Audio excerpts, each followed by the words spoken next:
ቻይና ለካናዳውያን ዜጎች ያለ ቪዛ ወደ ሀገራዊ መግባት እድል ስለመስጠቷ፣ ታላቁ የሰብአዊ መብት ተሟጋች ሕይወታቸው ማለፉ ስለመነገሩ፣ ኢራን የኒውክሌር ኃይልን በሰላማዊ መንገድ ለመጠቀም ቁርጠኛ ነኝ ስለማለቷ፣ አፍሪካ የክትባት ሉዓላዊነቷን ለማረጋገጥ አዲስ ንቅናቄ ጀምሬያለሁ ስለማለቷ፣ አንጋፋው የአቪዬሽን ባለሙያ አየር መንገዱን ለመምራት ስለመሾማቸው፣ የምስራቅ አፍሪካ የንግድና የሎጂስቲክስ ትስስር ስለመመስረቱ፣ የቀድሞ የአሶሳ ከተማ ምክትል ከንቲባ በከባድ ሙስና ስለመወንጀላቸው። ሰላም ጤና ይስጥልን። ከብርሃን ቲቪ እነኚህን ዜናዎችን እነግራችኋለን። ዜናና ዝግጅቶቻችን በፍጥነት እንዲደርሷችሁ ገጻችንን ሰብስክራይብ፣ ላይክ፣ ሼር በማድረግ እንዲሁም የማንቂያ ደውሉን ተጭናችሁ አስተያየትም እንድትጽፉልን በአክብሮት እንጋብዛለን።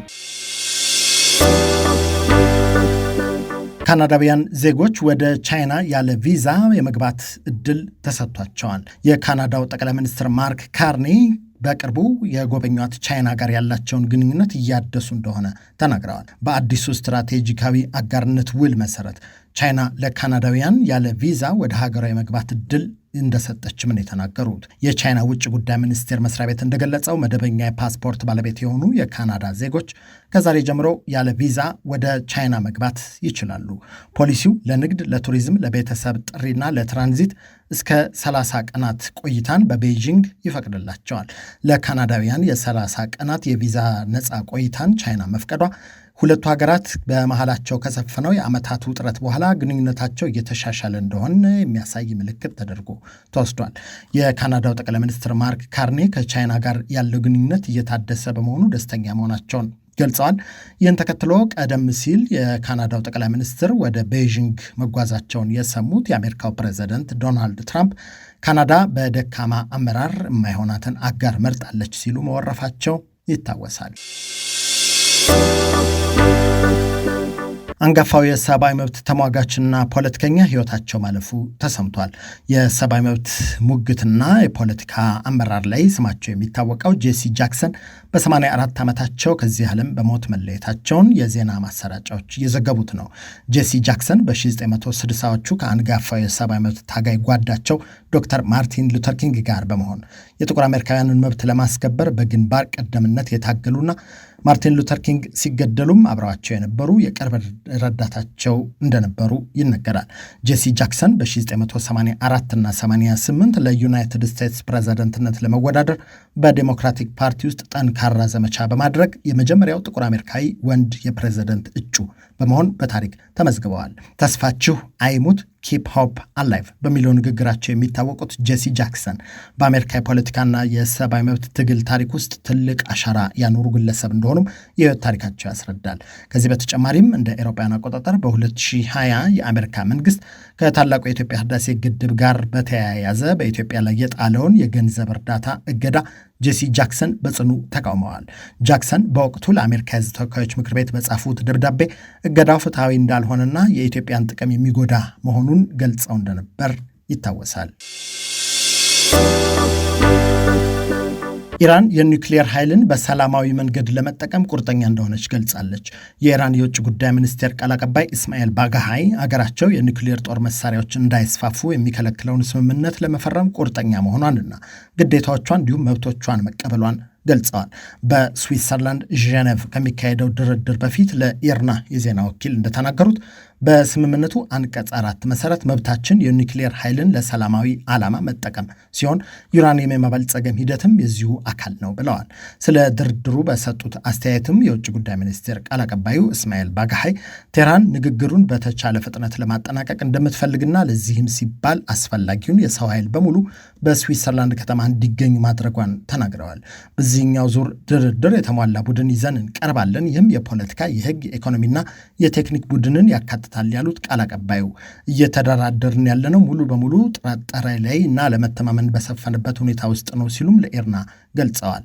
ባጋሃይ አክለውም ያለፉ ተሞክሮች አሉ። እነዚህ ተሞክሮች ደግሞ በማንኛውም ሁኔታ ለአፍታም ቢሆን ከዓይናችን ልናርቃቸው አይገባም ሲሉ መናገራቸውን አልጀዚራ ዘግበዋል። በተያያዘ ዜና የአሜሪካው ፕሬዝዳንት ዶናልድ ትራምፕ በዋሽንግቶን ለጋዜጠኞች በሰጡት መግለጫ በድርድሩ ላይ በተዘዋዋሪ መንገድም ቢሆን እንደሚሳተፉ ተናግረዋል። የኢራን ተደራዳሪዎችን ደፋር ነገር ግን ሰነፍ ያሉት ትራምፕ ሰንፍናቸው የአሜሪካ መከላከያ ኃይል እስከ ኢራን ድንበር እስኪጠጋ ለመደራደር መቆየታቸውን በስንፍና ጠቅሰውታል።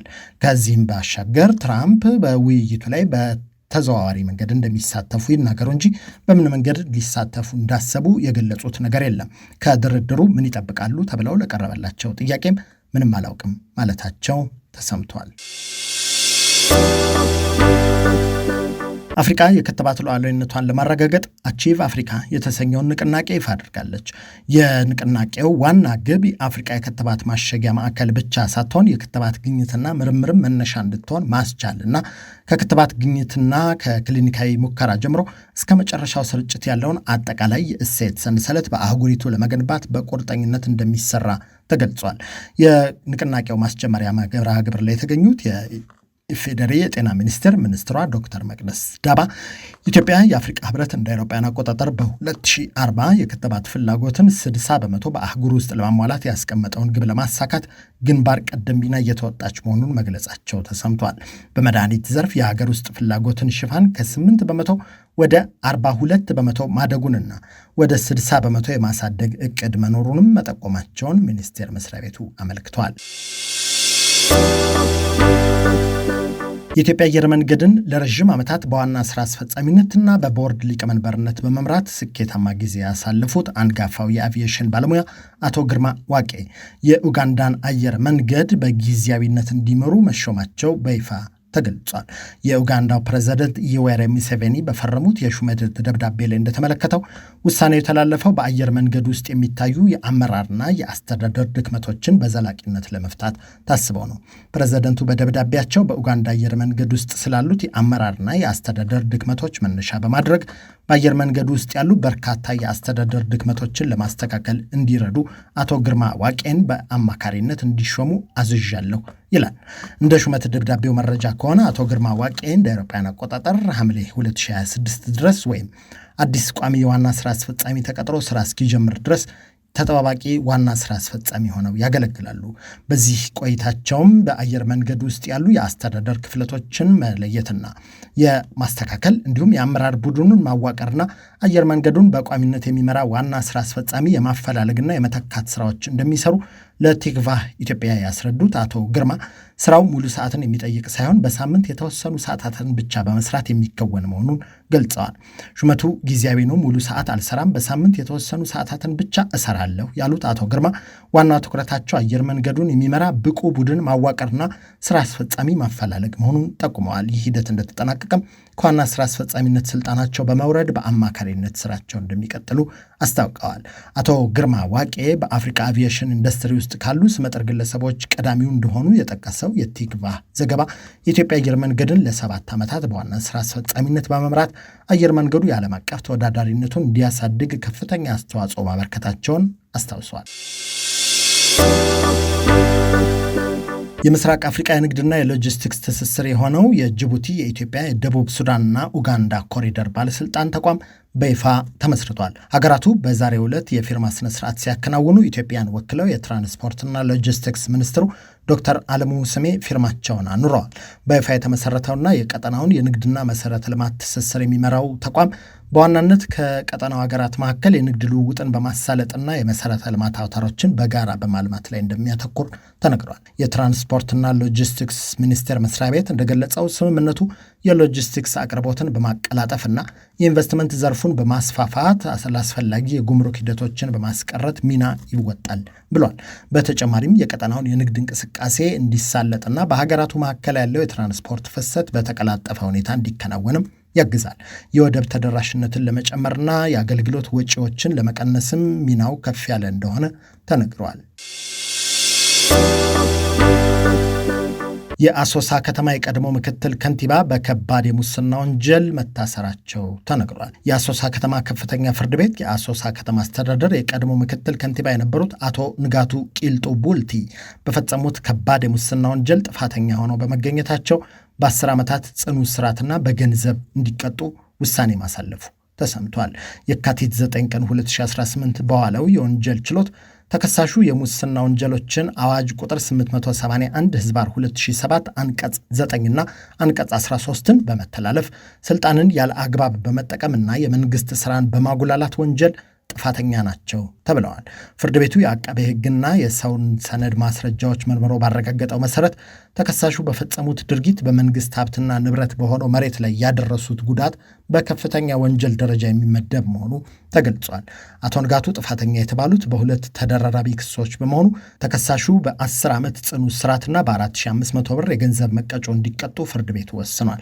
ከእስራት ቅጣቱ በተጨማሪ ተከሳሹ በምክትል ከንቲባነት ስልጣናቸውን በመጠቀም ልጃቸውን ጨምሮ ለተለያዩ ግለሰቦች ያለ አግባብ የሰጧቸው ይዞታዎች እንዲወረሱ ትዕዛዝ ተላልፏል። በውሳኔው መሰረት በእነዚህ ይዞታዎች ላይ የተሰጡ የይዞታ ማረጋገጫ ሰርቲፊኬቶች እንዲመክኑ ወይም እንዲሰረዙና ይዞታዎቹ ተወርሰው ለመንግስት ገቢ እንዲደረጉ መወሰኑም ተሰምቷል። ይህ ውሳኔ የተላለፈው በጸረ ሙስና ልዩ ስነ ስርዓትና ማስረጃ ህግ አዋጅ ቁጥር 434 ህዝባር 1997 እንዲሁም በማሻሻያ አዋጅ ቁጥር 882 ህዝባር 2007 ድንጋጌ መሰረት መሆኑ ተመላክቷል። ዜናዎቹ አብቅተዋል። ከብርሃን ቲቪ እነኝህን ዜናዎች ነገርናችሁ። ዜናና ዝግጅቶቻችን በፍጥነት እንዲደርሷችሁ ገጻችንን ሰብስክራይብ፣ ላይክ፣ ሼር በማድረግ እንዲሁም የማንቂያ ደውሉን ተጭናችሁ አስተያየትም እንድትጽፉልን በአክብሮት እንጋብዛለን። ጤና ይስጥልን።